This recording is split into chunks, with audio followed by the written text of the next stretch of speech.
kembali di Q&A spesial Indonesia Memilih. Dan saatnya kita akan buka box kembali. Bung Rocky sekarang, box nomor berapa yang dipilih untuk dibuka, Bung Rocky? Nomor 2. Nomor 2, kita buka box nomor 2. TPS. Oke, nah sebelum kita bicara soal TPS ya, ini kan juga terkait dengan hasil dan penghitungan suara. Saya juga ingin kembali lagi sedikit menegaskan terkait dengan Pak Mardiono dan juga P3. Pak Mardiono ini ternyata juga sosok ketua umum yang melalui jalur proses ya untuk meniti karirnya. Sedikit saja, boleh digambarkan sekarang Bapak apa Pak aktivitas atau yang sedang dilakukan? Ya, saya punya profesi 3. Yang pertama adalah sebagai seorang pedagang atau kalau sekarang disebut sebagai pelaku entrepreneur ya. Dan sudah saya jalani 40 tahun lebih ya.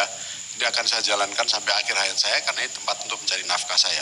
Dan saya punya profesi yang kedua adalah saya punya tugas negara oleh pemerintah Indonesia, oleh Presiden Joko Widodo. Saya ditunjuk sebagai utusan khusus Presiden bidang pengentasan kemiskinan dan ketahanan pangan. Dan tugas yang itu adalah tugas pengabdian bagi saya. Tidak mungkin saya mencari nafkah di situ. Dan kemudian yang ketiga adalah menjadi ketua umum partai politik, yaitu Partai Persatuan Bangunan. Ini adalah tugas perjuangan bagi saya. Dari 3 itu lebih enak yang mana Pak? Tiga-tiganya. Tiga-tiganya? Tiga-tiganya. Dan karena tiga-tiganya itu mengandung suatu kemuliaan, karena ada satu hadis yang menyampaikan ayat itu bahwa khairun nas anfa'uhum linas. Sebaik-baiknya manusia adalah semakin banyak berbuat kebaikan. Politik adalah mulia tujuannya untuk bangun demokrasi. Dan P3 asasnya adalah Islam yang rahmatan lil alamin, dan yang pertama adalah prinsip ibadah. Semua kegiatan politik kita adalah kita maknai sebagai ibadah.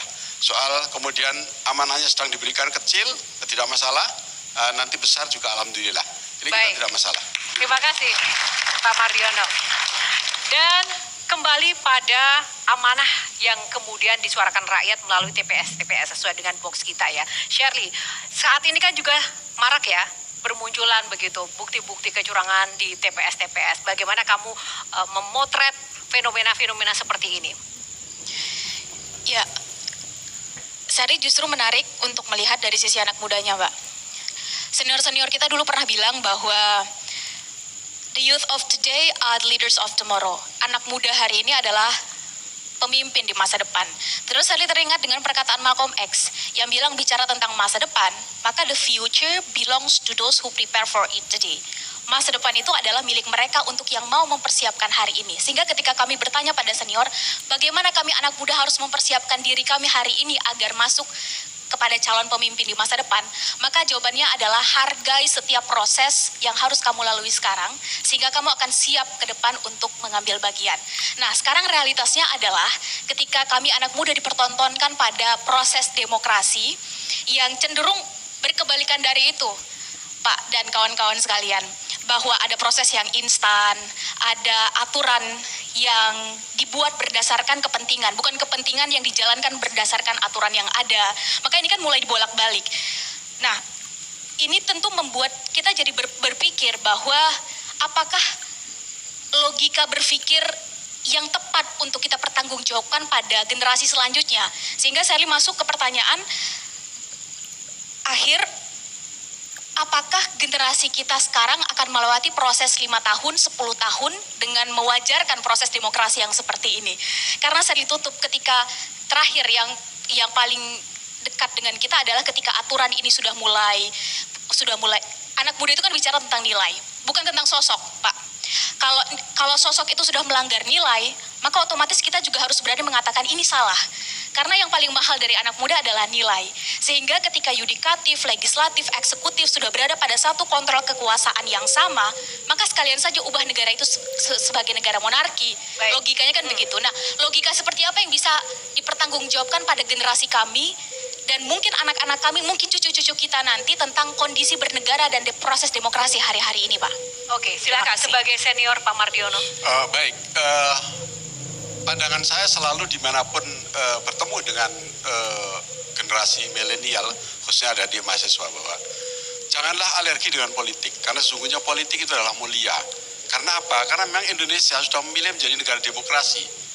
Dan negara demokrasi setelah dulu para founding father, pejuang pendiri bangsa ini mempertaruhkan jiwa raganya, ya, kemudian kita bisa mengusir para penjajah yang demikian rupa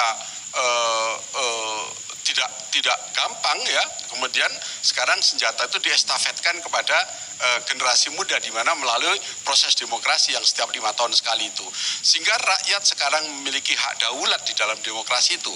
Maka gunakan, jalankan hak kedaulatan itu ya dengan baik dan benar. Nah, khusus untuk generasi muda, ya, jangan alergi dengan politik. Karena negara demokrasi itu adalah penguatannya harus melalui proses politik itu. Ya. Jadi mana apa sosialistis, apa neolib dan lain sebagainya. Kalau sudah nggak ada yang diperjuangkan, yang ada transaksional, Pak. Saya ngobrol dengan banyak ketua RT, karena ini soal TPS. Ketua RW yang ngerti TPS itu. Obrolannya nggak bisa saya omongkan di sini, tapi bisa kita rasakan bersama. Nah, bagaimana kita minta anak-anak muda untuk mengatakan bahwa politik itu mulia, Pak? Saya nggak bisa ngomong, tapi pasti Bapak juga tahu. Kalau ketemu orang-orang TPS, orang-orang apa yang terjadi gitu. Oh iya, tapi nggak bisa diartikulasi. Karena tugas saya bukan membuktikan, nanti persoalan hukum, nanti insting. Jadi bagaimana anak muda bisa faktanya seperti itu? Nah, satu hal kita juga harus memahami ya, bahwa kemudian apa yang terjadi dengan anak muda ini juga tidak lepas dari para senior yang juga memperlakukan sistem yang kemudian membentuk mereka seperti ini. Jadi itu kan pembelaannya para Gen-Z. Kenapa mungkin mereka juga tidak sebegitu peduli. Tapi kita cross check Gen-Z yang ada di sini, Semi atau Gian. Silakan mungkin.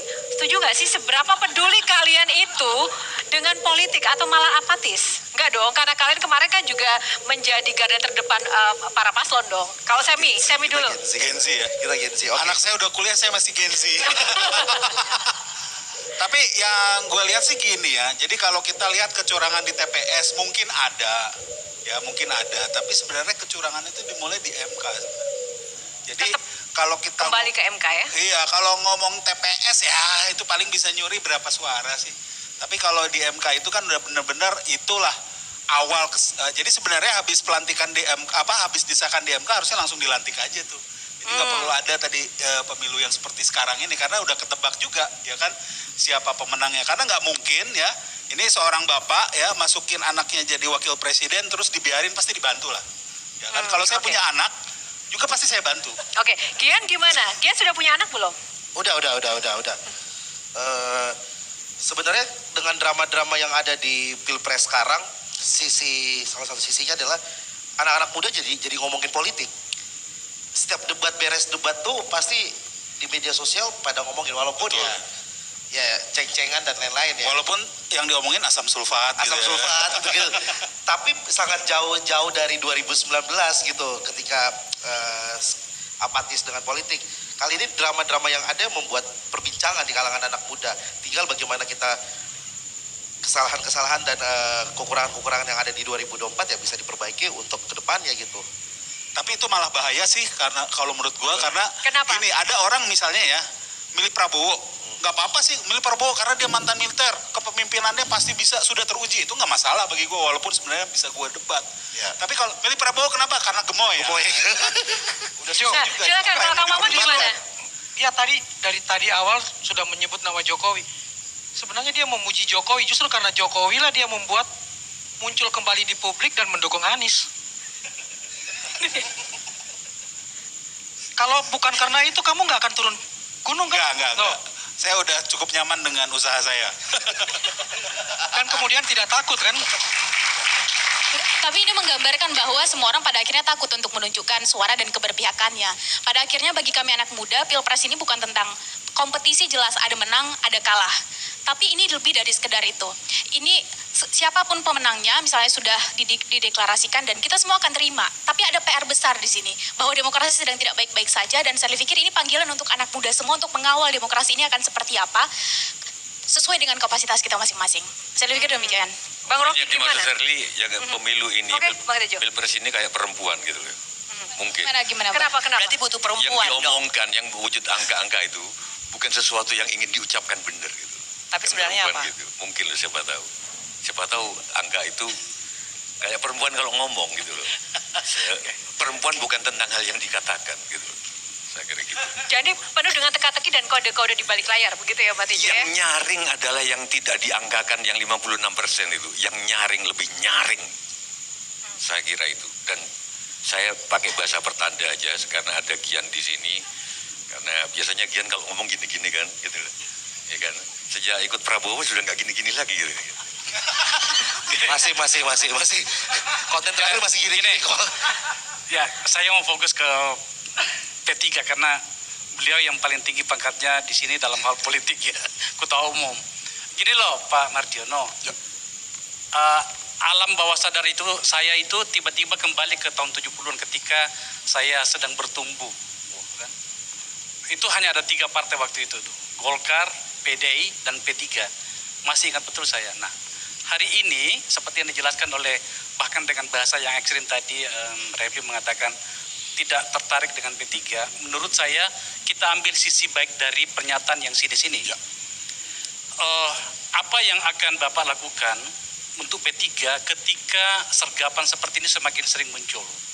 Ya, pada beberapa pemilu terakhir ini kan P3 itu terus turun kan gitu ya. Sementara tadi saya sampaikan alam bawah sadar mengatakan gini, salah satu partai setidaknya pada diri saya, salah satu partai yang tidak boleh hilang dalam perpolitikan kita itu atas nama basis, itu adalah P3. Tetapi saya tidak melihat upaya yang cukup dari, bukan cuma P3 sih sebenarnya. Ini kan penghukuman kepada partai politik semua peristiwa hari ini. Penghukuman. Nah, karena kebetulan Bapak yang ada di sini, aku mau tanya, apa kira-kira langkah yang Bapak siapkan agar kemudian P3 itu bisa diterima kepada anak muda yang banyak ngomong ini kan, pada orang tua yang kecerewetan politiknya semakin tidak berdasar, agar kemudian itu kembali pada hitonya P3 itu tadi. Dan Rocky tidak perlu memaki lagi. Oke, silakan Pak Mardiono. Singkat saja Pak, seperti apa strateginya Pak? Sedang melakukan konsolidasi nasional besar-besaran ya. Pertama adalah membangun soliditas di internal ya. Kemudian kita menjalankan pemilu pada tahun 2024 ini. Dan kemudian rekrutmen. P3 sudah merekrut termasuk banyak ya, kalangan anak-anak muda, baik itu generasi Z, generasi milenial, ya itu kita rekrut menjadi bagian dari generasi penerus. Kita sadar sepenuhnya bahwa 10 tahun ke depan ya itu kan mayoritas adik-adik kita nanti yang akan mendominasi pada negeri ini akan mencapai 65%. Ini kan harus kita hantarkan. Jadi tugas kita semua, termasuk tugas saya adalah mengantarkan itu, termasuk tindak lanjut dari perjuangan Partai Persatuan Bangunan ini. Nah itu kita lakukan, langkah-langkah itu yang sekarang sedang terus berproses. Nah pemilu kita selesaikan prosesnya, tapi perjuangan tentu tidak berhenti di sini. Karena tidak mungkin kita akan merubah arah negara Kesatuan Republik Indonesia itu kita rubah menjadi arah yang di luar menjadi negara demokrasi. Nah sekarang mari kita perbaiki ya, agar demokrasi itu melahirkan sebuah ya produk yang menjadi harapan rakyat Indonesia yang untuk memajukan bangsa ini. Jadi prinsip-prinsip P3 terus akan mengawal itu semua. Pak, sedikit saja, ya, silakan. Pak Mardiono, saya punya saran kepada jenengan. Silakan.